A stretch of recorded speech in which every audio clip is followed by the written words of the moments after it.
Good morning friends. நாம் இப்போ இருக்கிறது எந்திர சனி பகவான் கோவில்.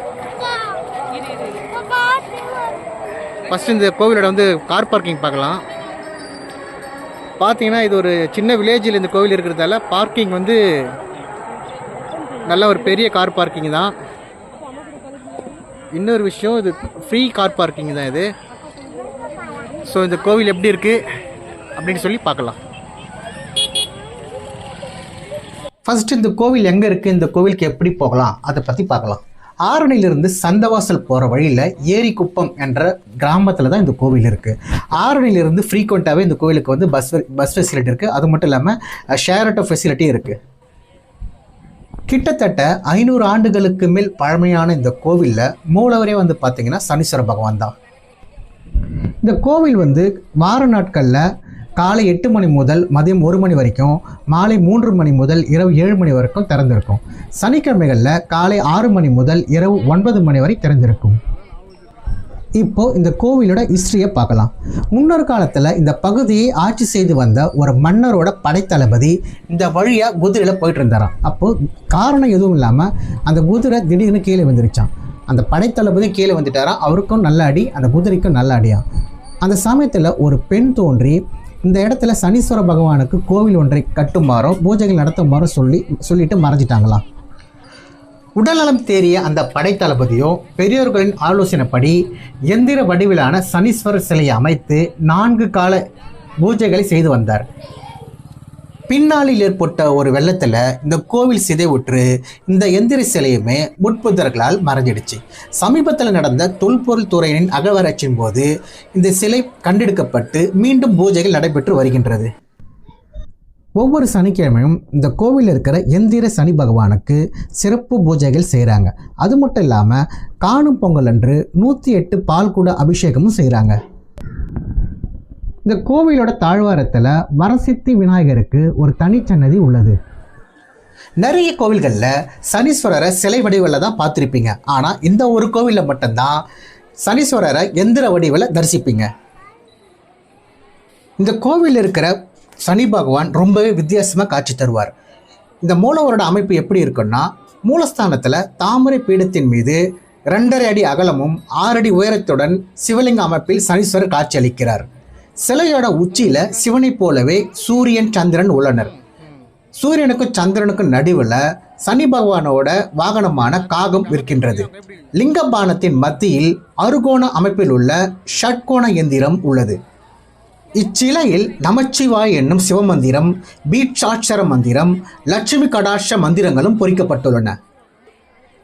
இந்த கோவிலில் உள்ள மூலவருக்கு மேற்கூரை கிடையாது. சுற்றிலும் வயல்வெளிகள் இருக்க அதுக்கு மத்தியில் இந்த கோவில் இருக்கு. கோவிலோட முகப்புல 5 கால்கள் பூட்டிய தேரில் சனீஸ்வரர் வருவது போன்ற சிற்பம் வடிவமைக்கப்பட்டுள்ளது.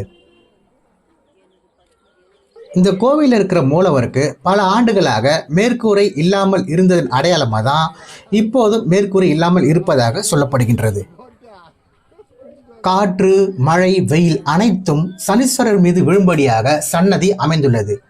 இவருக்கு சிவனுக்கு உகந்த வில்வத்தால் அர்ச்சனை செய்வது ரொம்பவே சிறப்பு.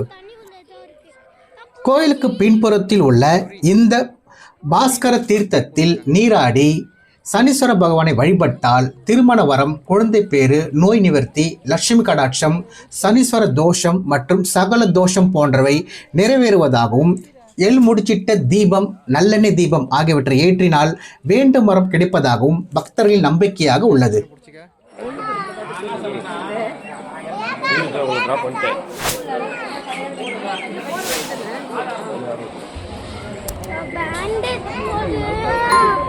பேண்டெட்லாம் போகக்கூடாது.